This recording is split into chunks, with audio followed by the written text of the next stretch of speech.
All right, class. First off, as always, good day. So we are at the tail end of the executive branch. Today we're going to look at what exactly is said in the Constitution under Article 2, which is the power of the president. Okay, so here's your warm-up picture. All right, it says if you can see here the picture of Nixon, and that's actually a quote he said. If the president does it, that means it's not illegal. So, yeah. So the first question asks you to explain what's happening here. The second question is saying, what do you think this artist is trying to say about the president's decisions? Okay. So think about it, write your response, okay, because we're moving on in three, two, one. All right. So Article 2, Section 1, the last paragraph basically says, before this is the exact quote from the Constitution. Before he enters on the executive of his office, he shall take the following oath or affirmation. I do solemnly swear or affirm that I will faithfully execute the office of the President of the United States and will, to the best of my ability, preserve, protect, and defend the Constitution of the United States. Okay. That's what the president has to say. If he doesn't say it, he's not the president. They have to say that oath. Little fun facts about inaugurations. Um, First off, the very first one, George Washington actually had to borrow money to go to his own inauguration. Yeah, because back in that time, I don't know if you know this or not, but New York was uh, the nation's capital. And then it went to Philadelphia and then Washington D.C. But during the time of Washington, it was actually in New York. So he lived in Virginia and he had land, yeah, and stuff like that. He had cattle and he had stuff like that, but he didn't have any real money. Everything was tied up into his estate, his manor. So he had to borrow money to go to the inauguration. Just imagine any president nowadays having to borrow money to get a plane ticket to go to Washington D.C. It's just unheard of. John Quincy Adams, he swore not on the Bible, but instead a law book. Okay. Supposedly, Chester A. Arthur is the first president to add at the end of this oath, "So help me God." Okay. Um, some people try to say, "Oh no, Washington's the one who started that." Oh no, it's been since the beginning. It's been since the beginning. It's something every president has to say. No, by law, if you again look at that quote right there on the top, the president doesn't have to say, "So help me God," if they don't want to. That's just a tradition that's been added. So again, he doesn't have to. Franklin Pierce is still the only president not to say swear. He said affirm. I solemnly affirm. Now, why did he do that? Because he was very religious and he said, you're not supposed to swear on the Bible. Okay, that's one of the religious things, points of view, is you're not supposed to use the Bible to swear in. So that's why he did that. Now, the longest speech ever given at inauguration is 2.5 hours. It was given by William Henry Harrison. He spoke again 2.5 hours, 8,445 words. Okay. The shortest speech is by George Washington, not in the first inaugurational speech, but it's actually when he was reelected, his second one. 135 words. He basically came out and said, "Hey, thank you for voting for me again. Um, if I mess up, you can, who to blame, things like that." And that was it. That record will never be broken. No new president, or a president who's reelected will ever beat that record. It's not going to happen. Okay. So there's that. So here's your first question. Do you believe the president actually means the words of oath of president of the United States? Or do you think it's just words to them? Do you think they really listen to him? I have to protect, defend the Constitution of the United States. Or do you think it's just like, I gotta say this just to be president? Fine, I'll just say it. What do you think? Do you think there's actually meaning to it, or do you think they're just like, whatever? I'll just say it. Why do you think this? And explain. Okay. So pause the video, write your response, because we're moving on in three, two, one. Now, section two in Article 2 basically gives detail. This on what you see on this left side, that is straight from the Constitution. Okay. Now, here's the thing: the president has wartime powers. Now, in the Constitution, under Article 1, it says that Congress has a right to declare war, which is true. They have to declare war, but they do not control the army. The president does. Under Section 2, the first paragraph, president shall be commander in chief of Army and Navy of the United States. So when we're at war, the president gets special powers because he controls the army. He tells them where to go, what to do, and things like that. You know, it's not Congress, it's the president. So because he's the commander in chief, he does get wartime power. Okay.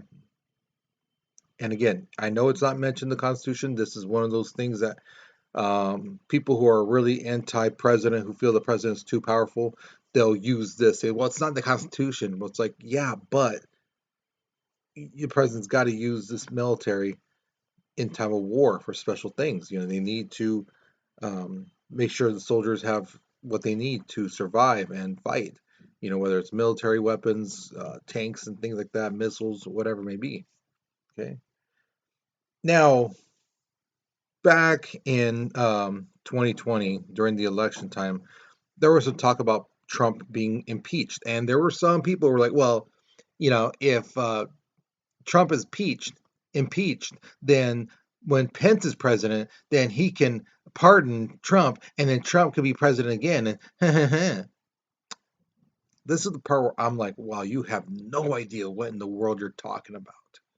Because again, Article 2, Section 2, first paragraph at the bottom says, he shall have powers to grant reprieve and pardons for offenses against the United States, except in cases of impeachment. The president cannot pardon somebody if they've been impeached. That's like the one crime he cannot pardon somebody on. So if Trump was impeached, and let's say Pence did become the next president, he could not pardon Trump. Under the Constitution, he cannot pardon him. The president can pardon somebody who killed 40 people in a mass murder spree. The president can pardon him. The president can pardon somebody if they've had, like, they used like a whole neighborhood as a drug lab.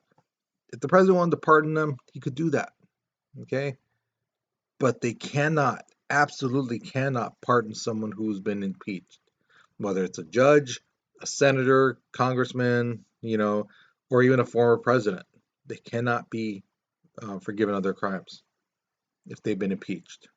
Okay. Now, the other part about this is that saying basically the president has power to appoint, make key appointments.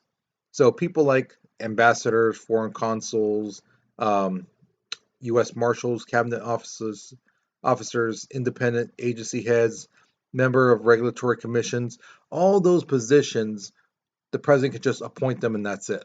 So let's say I was the president and said, "Hey, I want you to be the head of the EPA."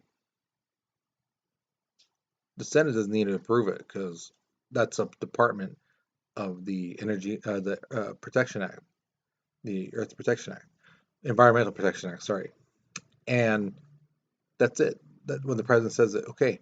But the Supreme Court justices and federal judges, that's where Congress needs to approve those. Now Congress typically with federal judges, they just say, okay, fine. You know, typically they just say, sure, sure, sure. Yeah, you're doing a good job. But when it comes to Supreme Court justices, because those guys are for life and they handle the big cases, that's when the Senate and Congress is very on top of things and very particular. Okay. All right. So here's the thing. The president has unlimited amount of pardons. Typically most presidents on their last day pardon, 100, 200, sometimes 300 people. They don't have to explain anything. Okay, they could just pardon the people. So here's my question to you. Should the president have unlimited pardons, but they have to explain why they're pardoning each person? Or should they be limited? Let's say 50 people. They can only release 50 people from jail and they don't have to justify it. Okay, so which one would you rather have? Which one do you think would be better? Unlimited, but the president has to explain why, you know, all these guys were pardoned, or you limit them and no questions asked. Okay, so think about it. Which one do you think would be better and explain why? All right, so pause the video, write your response because we're moving on in three, two, one. All right, so section 3 of Article 2, the first part says during his or her term, the president must report to Congress about how things are going in the country. This is known as the State of the Union address. All right, it's typically done every January, February, you know, and president basically says this is what's happening in the country right now. Uh, this is my agenda for the next year. This is what I want to do. So I want to raise money, things like that. Now, I didn't know this, but there's another way for a president to do the State of the Union address, which has been done surprisingly by a lot of presidents, from Jefferson all the way to Taft. These presidents, in between that whole time, they actually wrote their speech and basically sent it in like a letter saying this is the State of the Union address, and they would have somebody read it to Congress. I didn't know the president could do that. I thought they had to stand up there and talk in front of everyone. But apparently, no, they can write a letter to basically write their speech out in a letter form and just deliver it to Congress. But since 1913, every president has um, done the State of the Union address in person.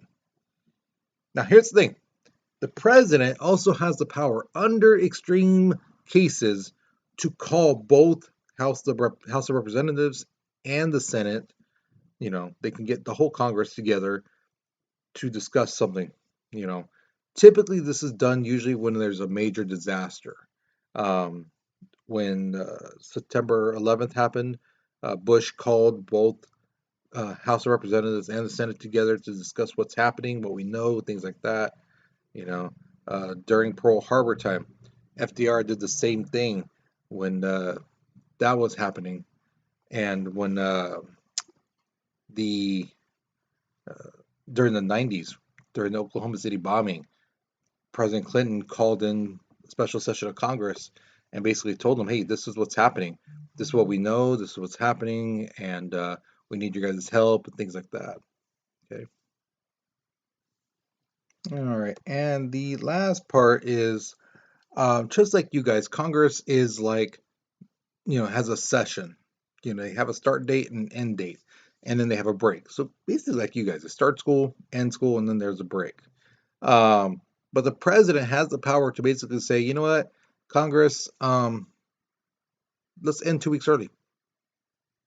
You know, he has that right to do that, and typically Congress approves. They're like, yeah, sounds good to us.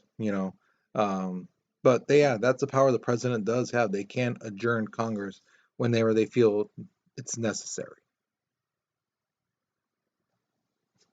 All right, so here is your exit ticket question.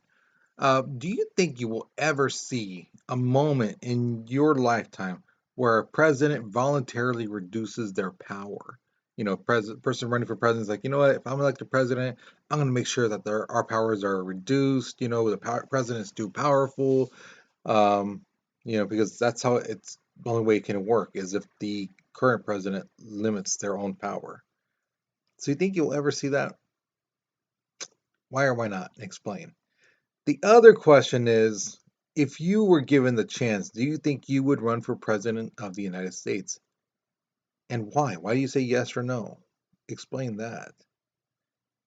Okay. So tell me, what do you think? if you would or wouldn't, and explain in detail why. All right. So once you've done these this exit ticket, whichever one you feel you can answer better, you're done with this lesson. All right. So you guys, you take care, you be safe, and I'll see you guys later. Okay.